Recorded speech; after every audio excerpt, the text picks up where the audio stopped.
Welcome into Jags A.M. I'm Kainani Stevens. Brian Sexton and John Oehser are with me today as we get ready to talk to you about OTAs, the unofficial kind of start to the offseason workouts. And that's our big thing number one, OTAs. Brian, we kind of make fun of this time of year sometimes, but with a new regime coming in, this is really important. And we saw a pretty great turnout from the players yesterday. I don't want to say it was 100%, but I think only a couple of faces were missing, and seeing everybody buy in this early is really good to see. Well, listen, all of the players, from the quarterback on down, talk about the energy with this young staff and the newness that comes with it. And they're all obviously revitalized by the fact that they finished 4-13 last year, and anything would be better than that. I'll tell you what I was most interested in was when you look at the roster that they hand out to the members of the media. By offensive line, there weren't tackles or guards or center. It was all OL, right? And so that's interesting because we've been into OTAs in the last couple of years. We knew there was maybe a competition between Cam Robinson and Walker Little at left tackle, but you could kind of, here's Ezra Cleveland, and they signed Mitch Morse last year. You kind of knew who it was and where they were going to be. John, it's fascinating to see it all jumbled up and not really have any delineations of who's where or when. Even the coach said it's going to go rep to rep from time to time. Yeah, and I think that's definitely the plan. I think some of the guys that we assume will start in the offensive line probably will wind up starting, but they have to earn it. I'm going to take the needle and put it back on the first song, and we've heard this record before around here about OTAs. With the regime change, I don't necessarily think that OTAs are always vital for every veteran on the team. But with the regime change and with the new offense and with Trevor Lawrence talking on Monday about he's still learning this, well, guess what? If he's still learning it, everybody else around him needs to be learning it with him. So while we really can't evaluate this or shouldn't evaluate it for, we don't know based on an OTA practice who's going to start. But it is incredibly important for the players to be learning and to be absorbing the culture, what's going on around here. Good point, John. Big thing number two is QB1, which we talked about. Trevor, we haven't seen him working with a lot of these new players. We've seen him working out in the offseason, but now with the rookies here, everybody's here working with QB1, and Trevor talked a little bit about what he did with rehabbing through the offseason. Not a ton, obviously just getting back into throwing. I went for a solid 3.5+ months without throwing, just with the shoulder deal, and so starting to throw a little bit for OTAs and then working into it. I feel really good now. I feel like my arm's back in shape. I feel like I'm getting sharper and sharper every day.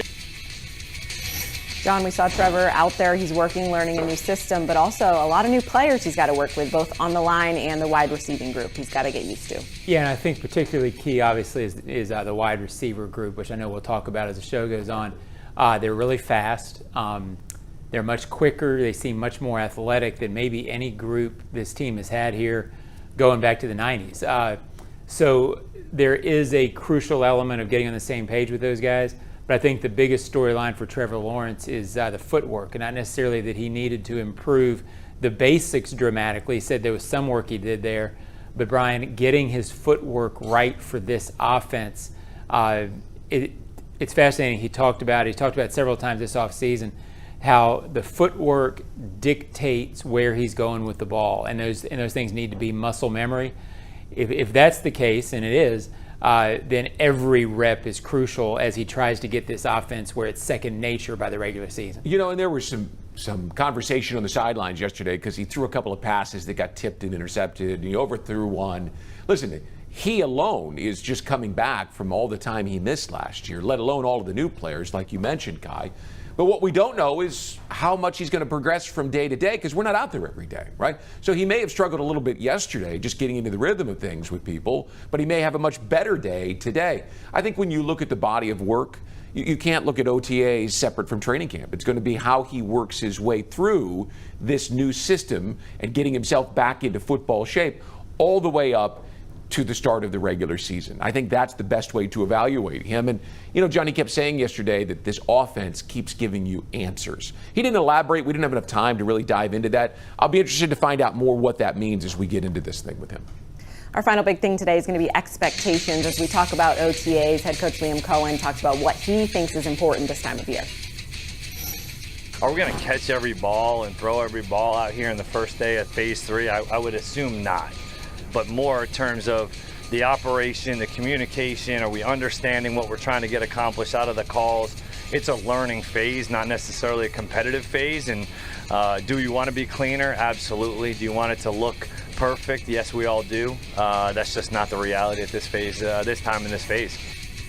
Brian, I love some brutal honesty, which is fair. The first day out there, obviously not 100%, not what you'd expect to see at a practice in November, but it's the little things that are important this time of year, right? Communication, hustle, getting your conditioning together. That's all little things when you look at it, but in this grand scheme, it's going to play a big factor coming up in a couple of months. Well, and obviously he understands what they're trying to do and expects that the players will get better from meeting to meeting and practice to practice, so that by the time they get out of OTAs and into minicamp and at the start of the training camp, then to the start of the regular season, they'll get closer to where he wants to go. The thing I really enjoyed about him yesterday was just the candidness that you mentioned, but just the transparency. He gets it. He knows that people are going to talk about what the quarterback did yesterday or what the defense did, having a couple of interceptions off the two starting, well, the starting and the backup quarterback both threw a couple yesterday.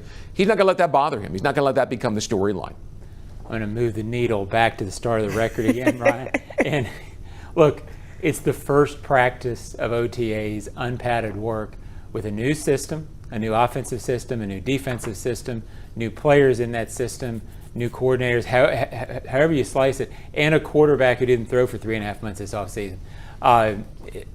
No unit is ahead of the other unit at this point because they're not competing like that. They are trying to learn what's going on and trying to be as ready as possible for training camp. You don't want all the interceptions, but to think you weren't going to have any on day one was a little silly. All right, stay with us here on Jags A.M. The schedule released last week. We're going to go over all of the dates with you coming up after the break.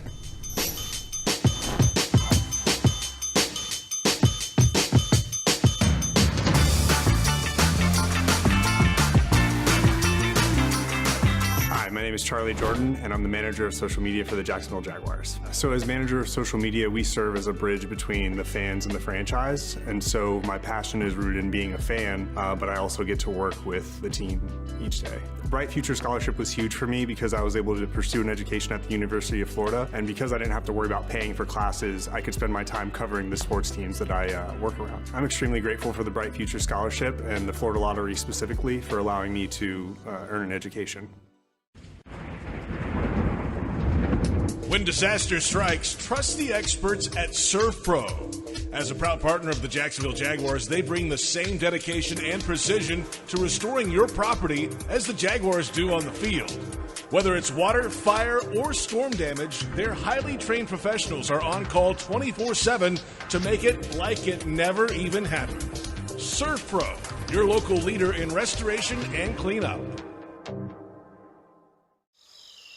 Can you imagine rising for work before the crack of dawn?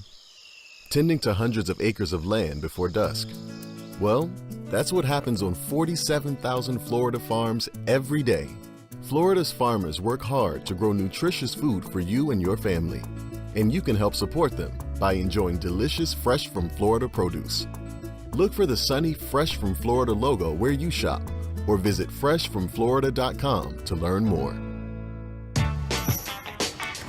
Jags A.M. brought to you by Fresh from Florida. It's always in season.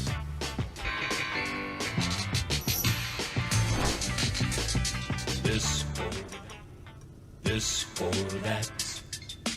This or that. Welcome back to Jags A.M. We're going to go over some of the schedule for you and do a little this or that in relation to that. So this came out last week on Wednesday, and now we finally know where and when they're going to be playing. We knew the opponents already, but that first 5 games of the schedule is not going to be an easy set. I think we've talked about this. Obviously, we did a schedule release show. We talked a little bit about this, but I figured for our Jags A.M. fans, we'll recap a little bit. But for me, if you can go 2-3 here, I'm fine with that. This is pretty tough out of the gate, including a primetime matchup against the Chiefs here at home, which should be a great game, if nothing else, except to have Monday Night Football back, which is always fun. John, is the first game against the Panthers, is that a must-win game? I know you love to call things must-win. Yeah, no, it's not, because it's week 1, and if you say you must win it, if you win the last 16, you look pretty silly saying that was a must-win game. But for energy, for belief, I think it's important only because if you believe that 24 results will translate into 25, then this is a really tough start. That's usually not the way it works, but that's all we have to sort of gauge it on right now. If you lose to Carolina, now you're looking at a Bengals team that thinks it's going to compete for the Super Bowl. The Texans are your big rival in the division. You've got the Chiefs who, look, you can play really well against Patrick Mahomes and not win. And then the 49ers, you can't believe they're going to be 6-11 again. So must win, no, but you better win a couple of these. Yeah. And that looks like the one that's the most gettable. I'll take the other side of the coin from an emotional side. Remember what it felt around here last year when they were 1-4? Not great. It felt like they were out of it, and there are still players in the locker room who remember that, despite the fact that there's a lot of new faces both on the coaching staff and next to them in other lockers. 1-4 would be a disastrous start to this season, not because you couldn't overcome it, because recently they didn't, and it would be like the negative muscle memory, like, oh boy, here we go again. What's really changed? So from that perspective, yeah, beating Carolina here on opening day seems like a really important game. And part of that too, look, we're used to this team struggling because it lost 5 of the last 6 in 23 and 4-13 last year. So we're sort of tend to look at the schedule with that sort of feeling still. These guys don't believe they're going to be that team. So if you're not that team, then that schedule at the top is just a difficult schedule. But after Kansas City, if you're 1-4, that's not good. Are they still going to believe that they're not that team? Oh, that's not right. I mean, I don't. Maybe they're delusional. Who knows?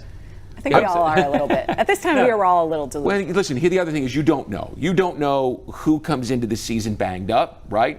What if one of those receivers gets hurt in Cincinnati in training camp and isn't full speed?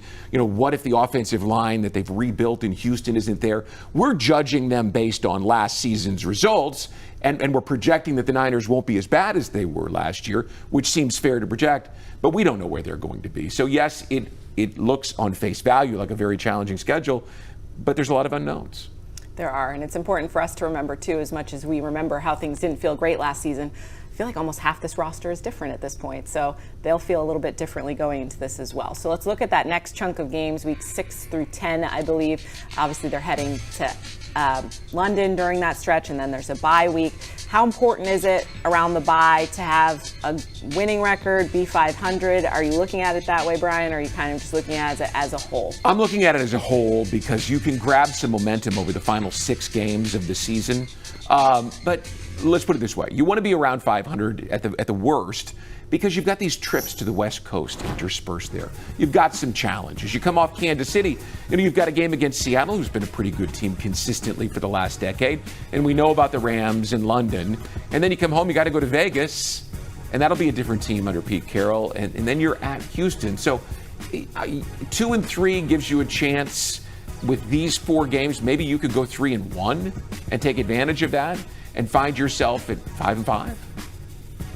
5-4, right? I mean, that would be ideal when you look at the final stretch of the season. The question is, do you have to be 500 to buy? Do you have to be 3-4, 4-3? I think you need to be 3-4. I think at least because it's easy to say, well, you can be 2-5 and come back from look what they did in 22. But remember how historic and what heavy lift. You got to run the table for sure. And you had to have a team come way back to you. You can't count on a late season dramatic run. So I do think you have to tread water with if the schedule is indeed difficult. I think you have to tread water and be 5-5, 6-6-ish, and then have a chance to sort of reel some teams back in with what looks like a more manageable late season schedule. And we're also assuming that this team is going to struggle a little bit early. New coach, some new players, maybe they don't. Maybe they don't. That'd be great. Let's look at our third section, or third chunk, which is games 11 through 14, I think. As we mentioned, there's those West Coast trips interspersed there, some tough road matchups. When you looked at this schedule as a whole, Brian, what was the toughest road game you saw on there? I think going to San Francisco, I mean, even though they were 6-11, we know the quality of that team, and that's a place that the Jaguars have never fared well, against a team that they've never fared well with. That one is the one that stands out as the biggest West Coast trip. But when you look, you see the one against the Cardinals. that's a sneaky good team because the quarterback will be healthy this year. Second half of the season, I think that Cardinals game is going to be a pivotal one for them. Yeah, it feels like that. You asked about road games, but that Chargers game here at home, Chargers feel like a team that's going to push Kansas City this year. I agree with Brian that San Francisco feels like the toughest. One coming up in this final stretch, Denver, with Sean Payton feeling like he's got that thing going, and it just feels like they're going to be contending, and it's going to be a game that matters to the Broncos late. So I would go with that one as well. I agree with you, John. When I look at that schedule and I see Denver in December, knowing what they did late in the season last year, you have an experienced head coach, you have a rookie quarterback kind of coming together. We'll see what his sophomore campaign looks like. But for It'd be me, cool if it's a big game. It'll be a big game either way, I think. Just in terms of the Jaguars on the road, that'll be, for us, I think will mean something. That's always a great environment, too. Absolutely. All right, stay with us here on Jags A.M. Coming up in a little bit, we're going to go over OTAs. You'll hear from head coach and your quarterback.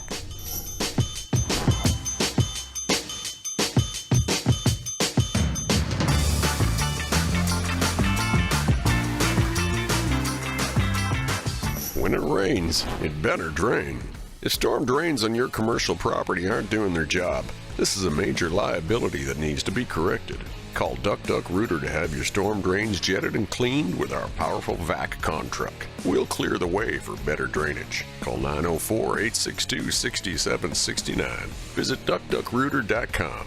Proud partner of the Jacksonville Jags. Duck Duck Rooter, your fully insured certified plumbing and underground utility contractor. Hi, my name is Charlie Jordan, and I'm the manager of social media for the Jacksonville Jaguars. So as manager of social media, we serve as a bridge between the fans and the franchise, and so my passion is rooted in being a fan, but I also get to work with the team each day. The Bright Future Scholarship was huge for me because I was able to pursue an education at the University of Florida, and because I didn't have to worry about paying for classes, I could spend my time covering the sports teams that I work around. I'm extremely grateful for the Bright Future Scholarship and the Florida Lottery specifically for allowing me to earn an education. You've been putting back a few, and a few becomes a few too many. For a moment, you think of calling for a ride, but nah, you live nearby. What's the worst that could happen? You get pulled over, your insurance goes up, you lose your license, you total your car, you kill someone. The results of driving drunk are tragic. That's why law enforcement is out there looking for impaired drivers to save lives. So if you think you're okay to drive after a few drinks, think again.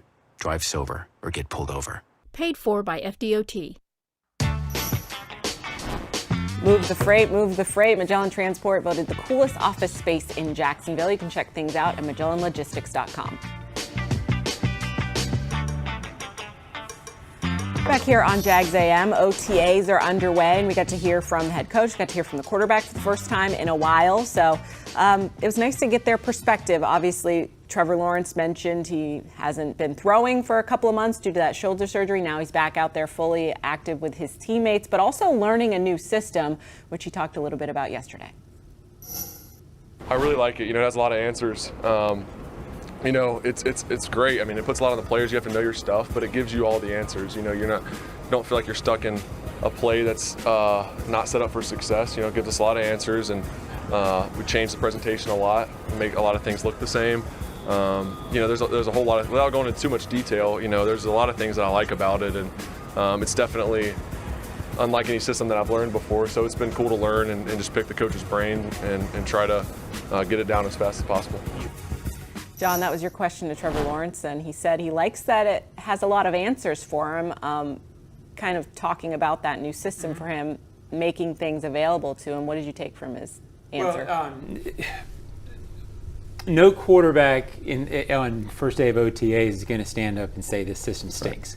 But I do think it's a storyline to follow in terms of what this system gives the quarterback easily, meaning the footwork all ties into making the decisions easy and making the quarterback have to think less. Quarterback always has to think, but it's about making as many decisions feel like muscle memory based on the footwork, based on the routine, based on the pattern. So I think that's really what he's talking about liking. And it's going to be interesting to see how quarterback friendly, because I think that's the word they're looking for with this. it's supposed to make it easy to make decisions back there. Well, I'm going to take the needle and move it forward a song. Okay, if that's good. okay. Jumping ahead. Well, only in the sense that the running game, I think, is going to be the key to making the quarterback's life easy. I know the footwork is going to become a story, and we're focused on Trevor as he comes back from the shoulder injury. And I think we have plenty of new viewers, Travis Hunter fans who come on who may not know. It was the non-throwing shoulder for him. So it's not like he wasn't throwing because it was the throwing shoulder. It's the non-throwing shoulder. But I think that the running back position is as interesting as any, and we won't talk about it early in OTAs. We'll talk about it more when they're actually in pads in training camp. But as he kept talking about answers and answers and answers, I think the ability to convert on third down and short, which they haven't done, will give him as many answers as anything because it will keep the defense guessing. Yeah, if the running game can get him in better, not only converting more 2nd and 5s as opposed to 2nd and 8, it'll be key for him. So how the offensive line fares is going to be key for him and for everybody this year. You read between the lines a little bit too when he says having plays where he feels like they're set up for success, where maybe some other times when we talk about those 3rd and longs, a lot of the first couple plays maybe weren't setting them up for success in past regimes. So we'll definitely see some changes, alterations there. So I think everybody's looking forward to kind of seeing what they do there. Trevor Lawrence also finally got to work with Travis Hunter, right? We've been talking about that for a while. Travis Hunter mostly been focusing on offense thus far, and Trevor talked a little bit about what he's seen from him so far. I got a lot of juice. Like he can run all day, a lot of energy. I love it. Good energy. Always dapping guys up, just bringing juice every day. And like I said, high motor, can just go. It's like a kid, just runs around all day. He doesn't get tired, it seems like. So you can't have enough of that. And then as far as just talent, I mean, kind of speaks for itself. Ball skills, run after the catch. He's very explosive. Just didn't realize how explosive he was in and out of cuts. You know, he's impressive to watch, and we've gotten to connect a couple times. It's only going to keep getting better and better. You know, we've only worked together for a couple days now, so we got some time to really dial in on the details. Brian, you have to imagine he's excited to have a new weapon like that. Yeah, I just thought, though, as he was asked the question, if I was asked the question to answer it, I would have said, absolutely, the guy is fast, he's explosive. But did you see number 7 out there today? Because there were a couple of plays, throws to Brian Thomas Jr., where he caught the ball and accelerated up the field. I've never seen a receiver since Jimmy Smith do that in Jacksonville. The explosiveness, how much better Brian Thomas is poised to be this year. And obviously having Travis Hunter on the other side will help him because they won't be able to key on him.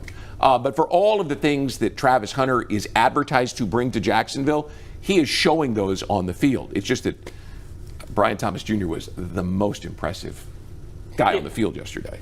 Yeah, BTJ feels like a great player who's about to make that second-year jump. He was very good as a rookie, but he looks like a guy who all of a sudden is out there going, "Oh, this is what I can do." You know, and knew it last year, but now is seeing everything. I thought the most interesting quote from Trevor when he was talking about Travis Hunter was how quick he is in and out of breaks. That sometimes can be where fast receivers don't translate to the NFL because you have to be able to get open. I don't know how good Travis Hunter is going to be in terms of numbers this year. I don't know what his stats are going to look like. But if he can scare defenses on a play-to-play basis, which I think he will, and score 8 touchdowns, right? And even if he's not a polished route runner, which I don't expect him to be yet, if his playmaking and his dynamic talent, quickness, all that stuff make plays that coordinators, when they're writing down how to game plan, if they're writing down 7, 12, and 5, who's De'Ami Brown, well, then all of a sudden, for the first time in a long time around here, you've got a bunch of guys that scare defensive coordinators. Travis Hunter will probably scare them more than anybody. And we should probably point out that Brown showed, it's the first time we got to look at him, showed his explosiveness yesterday and his speed as well. I was impressed with what he was doing yesterday for me. Not that I had low expectations for him, but just to kind of see them all out there. And especially Brian Thomas Jr. we talk about. He's quickly gotten to that point where, John, you've covered players like this before that are dynamic. You see them do crazy things and you just expect it at this point. It's not even, oh, that's amazing. It's like, well, yeah, he's amazing. Like, of course he's doing that. Yeah, and this team hasn't had that level of blue chip enough. Oh, no. I would say Jalen athletically, Jalen Ramsey was that guy. There's been others, Jimmy Smith back in the day, Fred Taylor. In the history of the franchise, there has been that. But maybe at the receiver position, which has become the rock star position, this feels like the first Jaguars rock star since Jimmy Smith. I see him move, and he just moves differently, right? I mean, I never watched Secretariat run, but you see Secretariat running in some of these clips, and you realize he's completely different than everyone else. And all I think of when I see Brian Thomas out there is the guy is the Secretariat of wide receivers. I mean, he's as good as they come. He makes everything look really, really easy, which is enjoyable to watch. As terms of what things actually look like as a whole, as we mentioned, head coach wasn't overly impressed with everything being on the button yesterday, but he did say the defense looked good to him from what he saw. I actually thought they did some really good things today. I thought just from a communication standpoint, punching the ball out, doing it in the right way though, right? We had a couple guys just trying to be intentional about getting the ball out and getting their hands on the football, something that we're, actively trying to be intentional about this whole offseason. And I thought the defensive staff's done a great job of communicating that in the meeting settings, bringing it out to the practice field. I thought that they did a nice job kind of setting the line of scrimmage, playing with length on the D-line, and, the ball was out. I mean, the ball was on the ground too many times for us offensively, but hey, on the flip side of it, that's the first time as a head coach you actually kind of have to be very neutral in those moments where I'm kind of ticked off that the ball is on the ground from an offensive standpoint, but ultimately, man, defense did a nice job of getting the ball out today for us. Your offensive head coach had to rein it in a little bit. He's like, well, I coach the defense too, so we're happy to see that. John, this time of year, defense is always, by nature position, it's a little more reactionary, so there always feels like they're ahead of the offense. But we don't talk a ton about the defensive side of the football, but obviously new coordinators there, some new key players, and then Eric Armstead switching back to his original position. There's going to be a lot of changes we see there as well. Yeah, it's really hard to analyze defense well during the offseason because the pass rush is different. You're not really stopping the run. So much of defense in the NFL is how you stop the run on early downs in a real life situation. Well, you never get that until you get to games. So how good are they going to be? I don't know. But I think they believe they have a chance to be pretty good defensively because they believe strongly in their two edge guys. They believe in Foye Oluokun and they believe in Eric Armstead in the middle. And they believe that out of that is going to come a pretty good interior core for the first time in a while. So it's good that they looked good yesterday, Brian. I don't know what it means. Well, the secondary had a good day yesterday, right? I mean, they got Trevor twice. They got Nick Mullins, the backup quarterback, twice. From what you can tell, they were moving and they were communicating. And Eric Murray, the safety, the veteran safety they signed, the 10-year guy from Houston, was in the middle of it all. So that's an important signing because you're dramatically changing the back end of the defense. As much as we talk about the offensive line as a work in progress and you're going to figure out who goes where as training camp goes on, same thing in the secondary. With Jordan Lewis, he can play inside or outside. Where does Travis Hunter fit into all of this? But they had a really good day yesterday on the first day of OTAs, and that's not a bad sign. Yeah, I think Tyson Campbell and Travis Hunter are sort of quietly huge stories, meaning if Tyson is the cornerback that you paid, which I don't know that he's been that yet, but if he is and the skill is there, the raw material is there to do that, and if Travis Hunter is impactful at corner, then all of a sudden what seems like a weakness might become a strength. And as you said, Brian, that is really a story that because we focus so much on offense, we probably haven't talked about enough, but the secondary can't be what it was last year. No. It was a huge liability, the secondary was, and obviously everything goes hand in hand, pass rush and whatnot leading into that, but we cannot see the explosive plays they allowed last season to drag into this season. So the secondary will definitely be a focus going into training camp and getting that all established. Stay with us here on Jags A.M. Coming up, we'll tell you what's coming up the rest of the week and what we've got going on.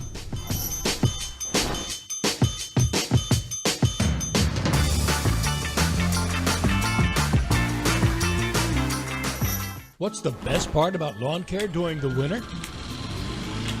You can give it a rest. Lawns only need watering up to once a week. Really, that's it. Using less water means you're saving time and money that you can put towards something else. Before you run your sprinklers, remember, give it a rest and only water up to once a week. For more information, visit waterlessflorida.com. Hi, my name is Charlie Jordan, and I'm the manager of social media for the Jacksonville Jaguars. So as manager of social media, we serve as a bridge between the fans and the franchise. And so my passion is rooted in being a fan, but I also get to work with the team each day. The Bright Future Scholarship was huge for me because I was able to pursue an education at the University of Florida. And because I didn't have to worry about paying for classes, I could spend my time covering the sports teams that I work around. I'm extremely grateful for the Bright Future Scholarship and the Florida Lottery specifically for allowing me to earn an education. Floridians, do you know how close you are to freshness? It's not a plane or a ship ride away. It's not across an ocean or over the equator. It's not even a far drive. The peak of freshness is at your grocery store, and it's called Fresh from Florida. Fresh from Florida is local produce grown by farmers right here in our own state, meaning it's always fresh, always in season, and always mouth-wateringly good. Look for the sunny Fresh from Florida logo or ask for it by name where you shop.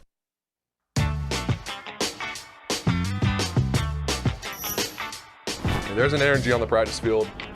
I think that starts with, obviously, Liam. He's a very energetic guy. He's passionate, loves football, loves to be out here. I think that's one thing I've noticed about him from the beginning is a lot of energy, and that trickles down through the staff, right? So, I mean, it's that, and then also the players that we have, a big variety of the guys that they brought in free agency. They all fit what we're trying to do, and the I guess the culture and the energy, and then even a guy like Travis bringing in who's just full of energy and positive and, you know, a playmaker, all those things. It's cool seeing it all come together, and it seems like everything's well thought out about the type of people that are here, not just the talent. Things slowly coming together for the Jaguars. Obviously, tons of changes in the offseason. We hear that culture word a lot, John, but energy, you want to see the buy-in, I think, more than anything. You'll figure out what the team actually is as things go along, but seeing this buy-in this early, as we mentioned earlier, huge turnout, probably only a couple people missing. That's good to see at this point in the season. Yeah, and not surprising. Players get it. They know that this is a year to be here. Even the veteran guys, they understand new regime. You want to be around it. You want to know what to expect coming in. I think Travis Hunter's presence for a team that, anytime you change regimes, you're automatically going to be changing cultures because what happened last time didn't work. And what else are you going to talk about? But Brian, I do think Travis Hunter's confidence, there are certain guys who never really believe that they're not the best player out there and that their team shouldn't win. And that can help when you're trying to turn around a mindset. I think he does bring an element of that. Well, obviously he has all the skills, right? I mean, he can run forever, as you've heard, and he's so athletic, and he's got great ball skills. But it's that energy level, it's that personality, it's that confidence that he brings that sets him apart. There are lots of great athletes. It's the ability to step onto the field and know you belong, and know you belong at the top of the guys who are out there. And I think that'll bleed over. I spent a little time with him, as I told you guys, in Green Bay, and have watched him out here. He's consistent. Mm-hmm. He's the same guy every time, whether you see him in the hallway or on the practice field. That's important too, because you guys know there were some guys in the locker room in recent years who weren't really consistent. Mm-hmm. You want that consistency. They show up Wednesday, Thursday, Friday. They're the same guy, whether they won or they lost the last week. That same sense of purpose. And it can give veterans a lift. A guy like this comes in, you see him running constantly. And you're in your fifth year and you're not playing two positions, and you're like, well, gosh, yeah. I can't be tired. I mean, this kid's still running. And that enthusiasm can give veterans sort of a second win, a second life. Well, and he expects to win, right? We talked about that. I mean, he's a guy who has only known success. You see all the trophies that he had last year? He won all of them. That expectation of excellence is something we haven't had enough of around here. And first-round pick, one of the most popular players in the league already, social media phenomenon. It's nice that you have that caliber of a player with that caliber of expectation. I won trophies sometimes. Yeah, a lot of they trophies were just on the ones Oehser wall. Everybody gave out. Yeah. The participation ones. Team. There we go. Most improved player. I got that one. We love to see it. All right, OTAs continue next week. We'll be back out there with them, and then we'll be back here with you on Jags A.M. next week as well.